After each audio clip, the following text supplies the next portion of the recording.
السلام علیکم ورحمۃ اللہ۔ سوال آپ کا یہ تھا کہ حضرت حبیبہ رملہ بنت ابی سفیان رضی اللہ تعالی عنہما کا نکاح کب ہوا؟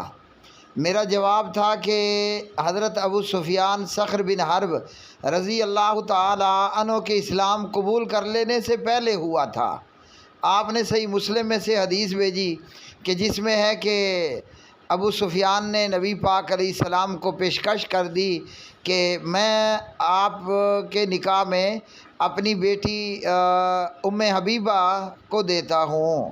تو میرا جواب کچھ اور ہے، اور مسلم میں ہے کہ ابو سفیان نے خود پیشکش کی کہ آپ میری بیٹی حبیبہ سے شادی کر لیں۔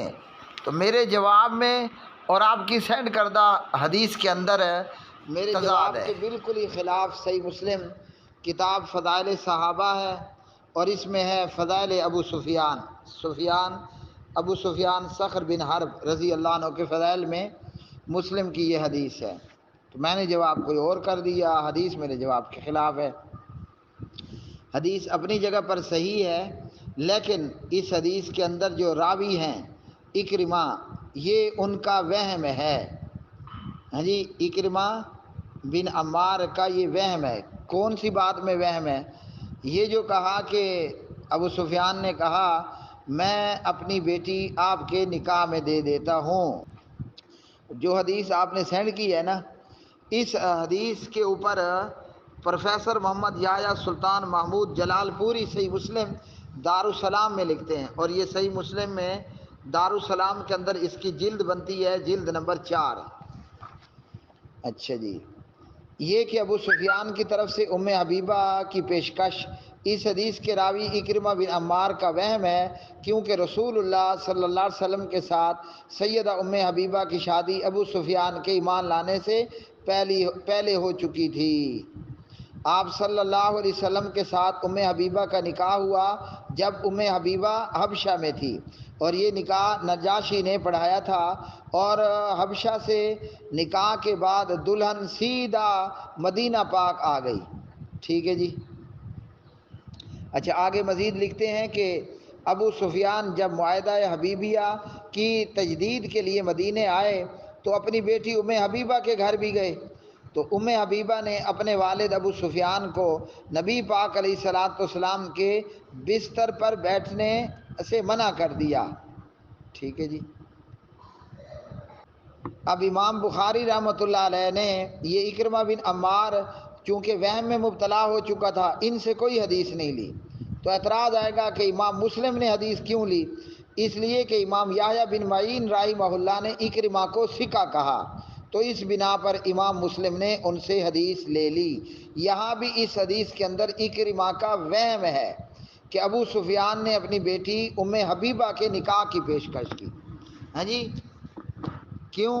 دیگر صحیح دلائل سے یہ ثابت ہے کہ ابو سفیان جو فتح مکہ کے موقع پر اسلام لایا، اس سے پہلے حبیبہ کا نکاح نجاشی نبی پاک سے پڑھا چکا، اور نبی پاک کی طرف سے حق مہر بھی بڑی بھاری برکم ادا کر دیا تھا، اور دلہن کو حبشہ سے مدینہ پاک رخصت کیا گیا تھا۔ اس حدیث میں جو راوی ہیں اکرمہ، ان کے تعلق سے امام ابو حاتم رحمہ اللہ کہتے ہیں کہ یہ صدوق راوی ہیں، لیکن یہ وہم کا شکار بھی ہو جاتے تھے۔ اب یہ اکرمہ یہ کیوں وہم کا شکار ہوئے؟ تو اس کی ایک وجہ ہے۔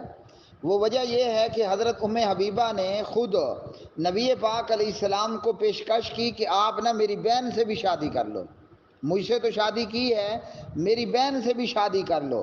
اور ہو سکتا ہے کہ حبیبہ کی اس پیشکش کے پیچھے حضرت ابو سفیان کی خواہش ہو، کہ ابو سفیان نے اپنی بیٹی سے کہا ہو کہ یہ کوشش بھی کر لو۔ ٹھیک ہے جی۔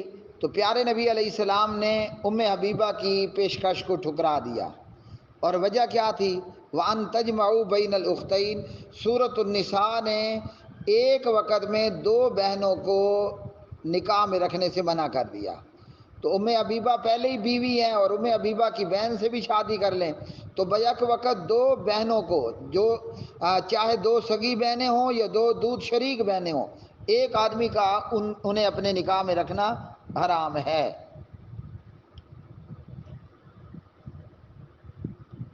باقی جو اس حدیث کے اندر باتیں ہیں وہ درست ہیں۔ نبی پاک علیہ الصلوۃ والسلام نے جناب ابو سفیان کو منات کا بت توڑنے کے لیے بھیجا، ٹھیک ہے جی۔ اور دوسرے یہ کہ معاویہ بن ابی سفیان وہ کاتب وحی بھی تھے، وحی کو لکھا کرتے تھے۔ اچھا ایک اور فضیلت بھی ہے، فتح مکہ کے موقع پر یا رحیق المختوم میں ہے، نبی پاک علیہ السلام نے فرمایا جو ابو سفیان کے گھر پناہ لے لے اسے بھی ہم پناہ دے دیں گے، یعنی جو ابو سفیان کے گھر میں بیٹھ جائے چھپ جائے اسے بھی ہم نہیں ماریں گے۔ حدثنا عباس بن عبد العظیم العنبری و احمد بن جعفر المعکری قال حدثنا النضر وهو ابن محمد الیمامی حدثنا اکرمۃ حدثنا ابو زمیل حدثني ابن عباس قال كان المسلمون لا ينظرون الى ابي سفيان ولا يقاعدونه الى اخر الحديث۔